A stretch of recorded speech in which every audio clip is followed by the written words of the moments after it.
It's Yaslin Elise with Century 21 Connect Realty, and welcome to my Facebook Live today. Today I'll be more than willing to talk to you about any of your home buying and selling questions. Well, as you all know, it's spring, so there's a lot going on in the spring. That is the time when everybody and anybody is looking for a house. So what do you need to think about when you're trying to buy a home and get ready to make that purchase? Number one, have you had your credit checked? Do you have a pre-qualification letter, or do you have a pre-approval letter? I spoke about that in a previous video. What is the difference? The difference is this. A pre-qualified just means you have met the basic requirements in order to buy a home. You have a job, and you obviously have a credit score at a certain level. Maybe, depending on the lender. Every lender is different, and they don't all pull credit for that. In order to be pre-qualified, that means your lender has looked at your pay stubs, your credit history, your credit score, and anything else that might be a hindrance in order for you to be approved for a home loan. It basically means if you found a house today, you can go to close very quickly because you've already gone through the process. And that's what you want, because it's very competitive out here right now, and you need to have that edge in knowing, hey, I am good to go. My finances are in check. Hello. If you're hanging out with me today, just say hi, do your shout out. But those are some of the things that you need to look out for. As well as you got to think about, okay, if I am looking at this house, there are probably 10 other people looking at the house too. They have the same concerns as you do. I only want to pay a certain amount for a house. I don't want to be house poor, but I want enough house to where I'm not in this house for a year and a half, 2 years, and you're bursting at the seams. It can be frustrating sometimes. I get that, believe me. I've worked with several clients, and it has taken months to get an accepted offer on the house that they wanted. But my speech to them is going to be my speech to you today. The same amount of time is going to go by whether you make a move or not. The difference is what is going to be the result of the move you do or don't make. Are you going to be subject to a higher rent, somewhere that you just don't want to be anymore? Or could you possibly lose the place altogether because the rent is so high you just don't want to pay it anymore? Think about it long term. This is an investment. And an investment is something that you have to think about in terms of how much is this house going to be worth in the next 3 to 5 years? Do I have kids getting ready to go to college? Could this possibly be a way to help me to pay for that if they don't get full scholarships? It's competitive in every arena, and you just really do have to be prepared for that. As I've said in several other videos, the competition is fierce out here right now. There is low inventory, and there are more people looking to buy than there is actually inventory available. And what I have seen is what people are looking for. Most people with families want a basement or some type of outside entertainment space. They like the lofts. There are several builders now, and that's a part of their standard package, the loft. You can get a lot of use out of the loft where you're using it for a home office. Being that more people are working from home. Hey Jennifer, thanks for tuning in. Just different things you have to take into consideration. What about kitchen space? Do you like to cook? I like to cook. I like to cook a lot. And those who know me know I like to cook a lot. And when I cook a bunch. For me, kitchen space is key. I need somewhere to store all my pans and my pots. I need somewhere for me to stretch out all my baked goods. I need that. If that's important to you, make sure you look at that when you are buying a home. Okay, what about when we actually get an accepted offer? Then it really gets hot. What do we do now? What do we do now? We accepted. Woo! Well, number one, you have to turn in your earnest money. Earnest money is generally due anywhere between 3 to 5 days after the binding agreement has been accepted. What does all that mean? By the time it gets back to the last person who signs the contract, that's when due diligence starts, and that's when the clock starts ticking on your earnest money to be submitted. What happens if I don't submit the earnest money? Legally, you don't have a contract because you didn't meet the terms and conditions stated forth on the purchase and sale agreement. But that's not you. I know that's not you. You're ready to move forward. You're ready to get that house. You're ready to move in. You're counting the days to close. I know several people right now tossing and turning, chomping at the bit every day. We are 8 days, 9 hours, and 15 minutes from closing. Oh my God. I can't wait. I can't hardly contain myself. So that is what happens once we get an accepted agreement. Then here comes the dreaded inspection report. As I said on the video earlier, please check my YouTube channel for details. Don't freak out on that inspection report. It might not all be bad news, and it might be just little things. It might be something like, oh, I saw a little brown circle in the ceiling. The roof is bad. Not necessarily. You might just need to have a flashing or something replaced. That's a very inexpensive fix. So don't freak out. The toilet's loose. Doesn't mean your plumbing is bad. It just means the toilet is loose. It just needs tightening. Maybe you just need a whole new toilet altogether. Those type of things can be negotiated once we get the inspection report back.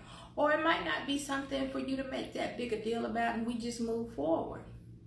What about the electrical? They say it's too many wires going to the breakers. Now that is where we're going to have some concern. That needs to be addressed by a licensed electrician. Don't try to diagnose it yourself. You have the inspection report from your licensed professional. If you do not have a licensed professional inspector, I have a list I'll be more than happy to share with you so you can get that done and have that peace of mind. Those are things that need to be addressed prior to closing. If there's foundation issues, if we have water intrusion, those are the big ticket items that run up the bill. So you have a choice. You can try to negotiate a lesser price, ask for credit, or just wait and do the work yourself. Everyone's situation is different. Everyone buys homes in certain areas for certain reasons. And then ask yourself, is it more important for me to get the home or to worry about these small ticket items that I can have it done myself? Maybe I could call Angie's List. I can also recommend some very reputable handyman to take care of those for you as well. So now we're at closing. What do I do? You sign a lot of paperwork. You will. It is paperwork that clearly states that if you don't pay, you don't stay. We understand, right? You are here with me. Mano a mano. Okay? Anyway, moving on to our next topic while I'm here live today. If there's anyone out there who has questions, please feel free to just post those and I'll be happy to get back to you on that at any time or in real time. So lease to own. A lot of people ask me about, well, Yasleen, my credit is just really not strong like it needs to be for me to go into a lease to own. What do I do? A traditional mortgage. What do I do? I want a lease to own. Okay, the first thing we must have is a minimum credit score of 550. When I say minimum, I mean minimum. It can't be less than 550. It has to be 550 or better just for base qualification. The next thing we need to have, we must have a monthly household income of at least $25,000 to $4,000 a month. just depending on how much you qualify for and the type of payment that you'll want to have. Now, there are two programs I work with. One is Divvy, the other is Home Partners. They both have different credit thresholds. What's the difference between the two? One does have a mandatory savings, which I think is awesome. I haven't seen anything else out there like it. The reason I like that so much is because when you get ready to buy that house, where's that down payment money gonna come from? Where's it gonna come from? It's gotta come from somewhere. Now, if you already had that money put aside, that will make a world of difference. The other program I work with does not require that. It is straight lease. None of that money goes towards your purchase. Is it cheaper? Yeah, it's cheaper in the sense that, let's just say perhaps you're only going to be here for 2-3 years. Yeah, so I want to be in a house, but I know I'm not going to be here that long, so, but I want something nice. I just don't want to do an apartment. That would be a better program for you.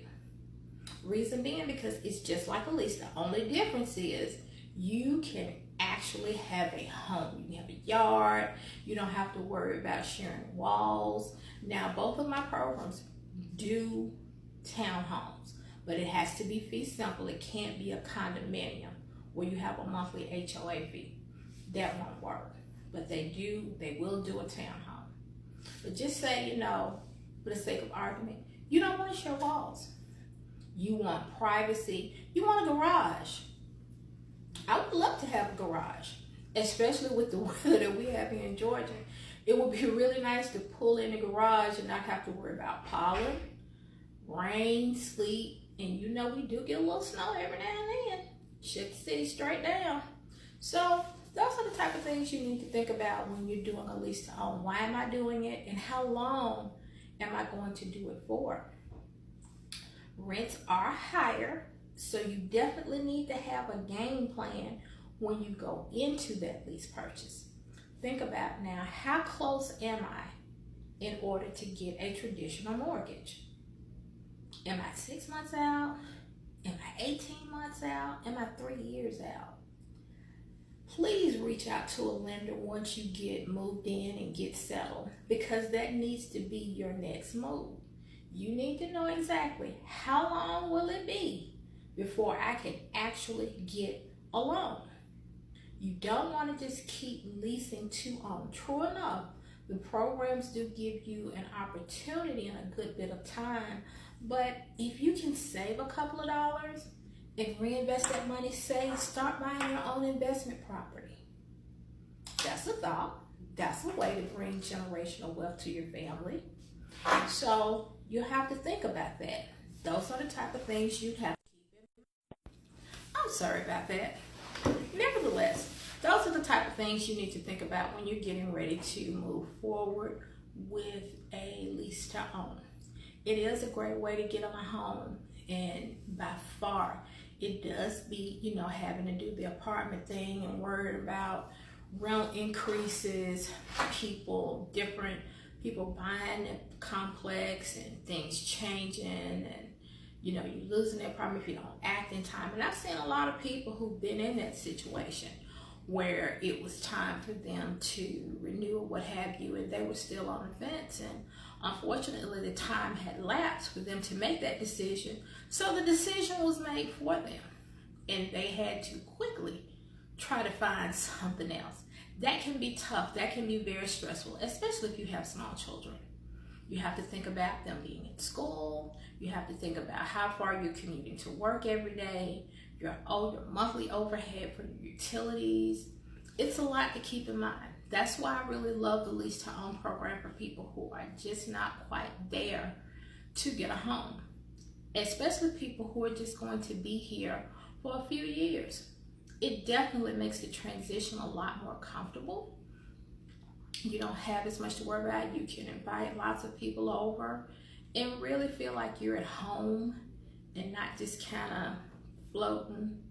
So that's definitely something to think about when you're thinking about with lease to own. Now, in other videos, I've talked about new construction. Why is new construction such a good deal? New construction is a really good deal because, number one, most of the time you can get in to the community to where you can pick out your own finishes. That's picking out your own flooring, paint colors, faucets, sometimes even whether the house is going to be brick or stone. They also give you a lot of incentives to buy in. They'll do the stainless steel package. They'll give you an upgraded granite package. You'll get an upgraded level 1, 2, or 3 bath with the different types of tile and glass inserts. You have a lot more say as far as what the home will actually look like once it's done. And the financing incentives are absolutely great. You'll probably get a lower interest rate, and you'll probably get big credits towards closing if you use their preferred lender.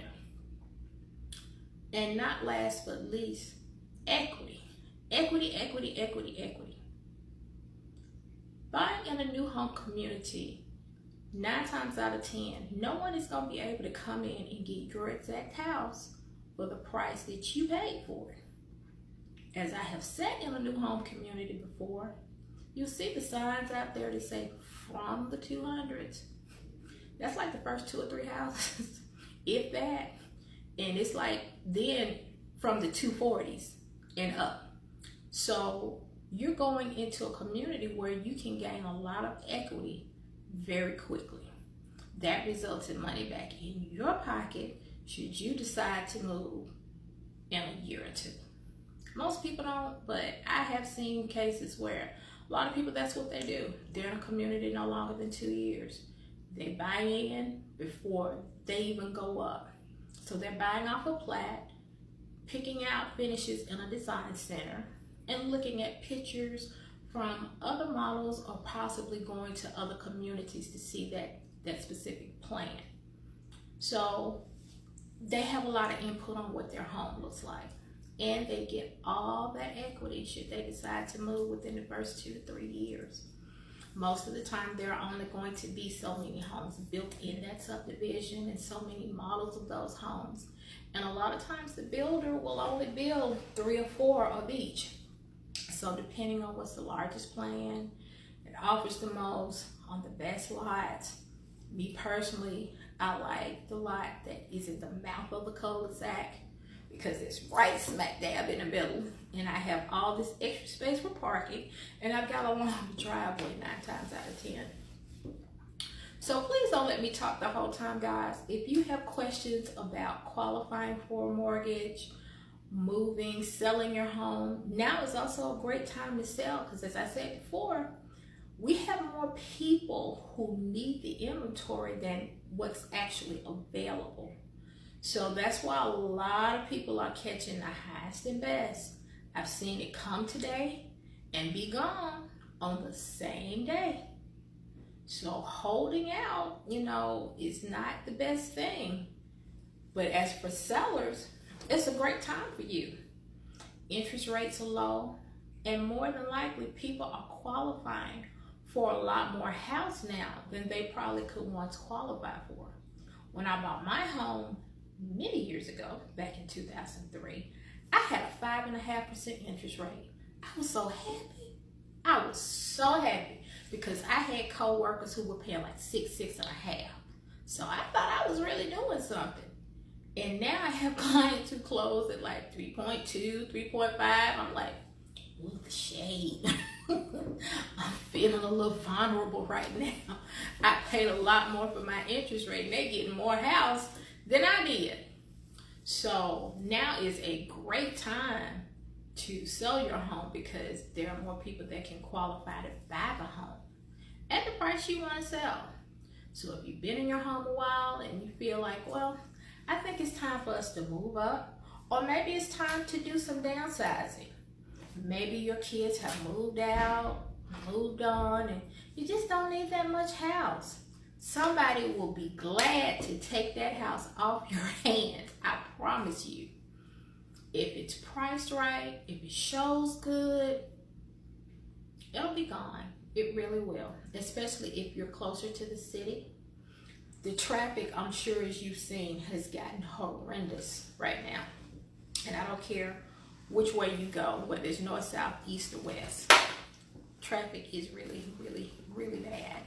So if you can get something closer in, or something where you can catch some surface streets to get to work or what have you, that is gold.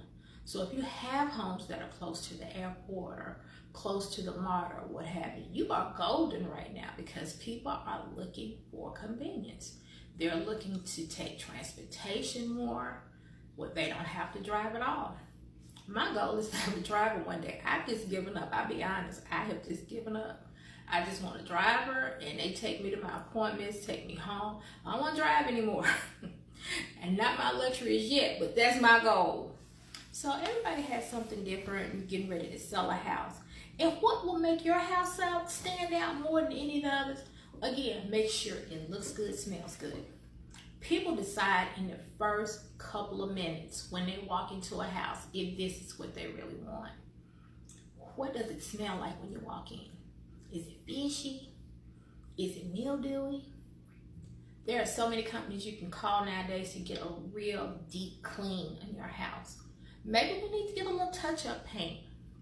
There are several different brands you can buy that you can actually put chemical in to give your house a certain smell. And what I tell people who I know smoke and they want to put their home up for the market, number one, please try to refrain from smoking inside the house. Number two, please have your carpets deep cleaned. That will help alleviate a lot of that smell. If you can afford to get the home painted, by all means, please do so. It will make a tremendous difference. If painting the home is not in the budget, get a diffuser and utilize lemongrass, oil, and lavender together in that diffuser in several parts of the house and let it go. You may have to do it over a couple of days, and it may have to be ongoing. It'll have to be going until you walk in the house and no longer have that smell. And those essential oils are very good to take cigarette or any type of smoke or fish smell out of your house. So there are a few seller tips that you have to have. And what other incentives would you be willing to give a buyer? What about 1-year home warranty? That's a thought. That'll give a buyer a little peace of mind, knowing that, hey, if anything happens within the first 13 months, it's covered. Now, when do you need to put this warranty on the house? You want to put the home warranty on the house when you list. Most warranty companies, it costs you no money. That's right. No money. It is free just to put that warranty on there. At closing, you'll transfer that warranty to the buyer at no cost. That is when you'll actually pay for it. So that could be an enticement.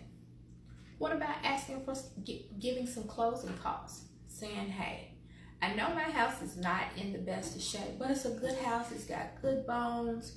Let me offer you $2,500 on paint allowance, carpet allowance, or $2,500 any way you want it. Buying a house price down or utilizing it for maybe new appliances or what have you. Not a bad idea, huh? Okay. What about having a home inspection done once the house is on the market? If you have that inspection report along with your brochure and other disclosures, that will carry a lot of weight with your buyers, because they already know what problems there are or were in the house. And if those things have been corrected, you should keep all your receipts and name and phone numbers of all the people who do any work in the house. In the event, they should be called on again. So that will be another tip for home sellers. So far, so good? Okay, I'm still here. I'll be here for another 5-10 minutes, waiting for your calls, your questions today. Please feel free to open up and give me a call or shoot me a text online. I am more than happy to assist you with any home buying or home selling questions that you might have. Thank you so much for joining me today. If you should need anything from me, please reach out at 770-771-9962. The number again is 770-771-9962. If you would like to come into our office and we sit down and have a one-on-one to talk about where you are in the home buying or home selling process, please make an appointment. My office address is 880 Holcomb Bridge Road, Suite B150, Roswell, Georgia. We're the same plaza as the wonderful Brookwood Diner. It is delicious and I urge you to stop by sometime. That's all for today. I hope to see you next week. We'll pick it up where we left off. Thanks for tuning in.